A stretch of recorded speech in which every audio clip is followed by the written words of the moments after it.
আমাৰ কেম্পাছৰ ভিতৰত ডাঙৰ ডাঙৰ কেইজোপামান বকুল গছ আছে। ট্ৰেইনিঙলৈ যোৱা ৰাস্তাটো গোটেই মলমলাই থাকে জানেনে। আজি আকৌ ৰাতিপুৱা সোনকালে উঠিলোঁ বকুল বুটলিম বুলি।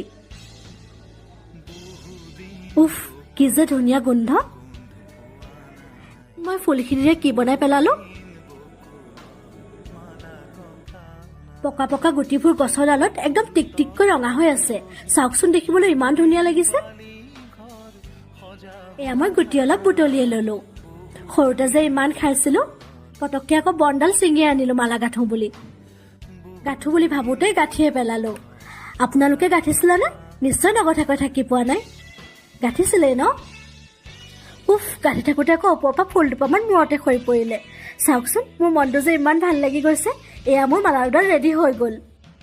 মই যেন সৰুতে এনেকৈ মালা গাঁঠি দেউতাৰ ফটোত লগাইছিলোঁ।